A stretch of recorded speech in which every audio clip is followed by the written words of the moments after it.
قال رسول الله صلى الله عليه وسلم من قال سبحان الله وبحمده في يوم 100 مرة حطت خطاياه وإن كانت مثل زبد البحر। রাসূলুল্লাহ সাল্লাল্লাহু আলাইহি ওয়াসাল্লাম ইরশাদ করেন, কেউ যদি প্রতিদিন 100 বার সুবহানাল্লাহি ওয়া বিহামদিহি পাঠ করে, আল্লাহ রাব্বুল আলামিন তার সমস্ত গুনাহগুলো মাফ করে দিবেন। সুবহানাল্লাহ। যদিও তার গুনাহগুলো সমুদ্রের ফেনাতুল্য হয়, সমুদ্রের ফেনাতুল্য হলেও আল্লাহ তাআলা তার সমস্ত গুনাহ মাফ করে দিবেন। এখন প্রশ্ন হলো, সমস্ত গুনাহ বলতে কি আমার সগীরা গুনাহ, কাবিরা গুনাহ, ছোট বড় যত গুনাহ আছে সব গুনাহগুলো আল্লাহ মাফ করে দিবেন?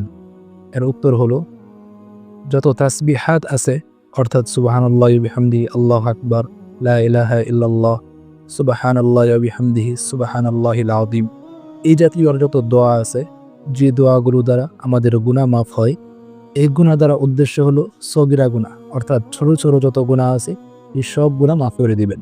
তবে কোনো কোনো মুহাদ্দিসিনে কেরাম বলেছেন যে এই সুবহানাল্লাহি বিহামদিহি এই জাতীয় তাসবিহাত দ্বারাও কবিরা গুনাহগুলো মাফ হয়ে যায়। তবে ওই সমস্ত কবিরা গুনাহ মাফ হয় যেগুলো আল্লাহর হকের সাথে সংশ্লিষ্ট। তবে বান্দার হকের সাথে সংশ্লিষ্ট যত কবিরা গুনাহ আছে সেগুলো আল্লাহ তাআলা ক্ষমা করবেন না।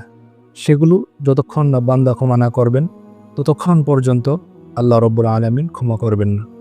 অতএব যদি আমি আমার জীবনে কোনো বান্দার হক নষ্ট করে থাকি, তাহলে আমার উচিত হলো বান্দার হক আদায় করে দেওয়া। যদি আদায় করা সম্ভব না হয়, তার কাছে ক্ষমা চেয়ে নেওয়া।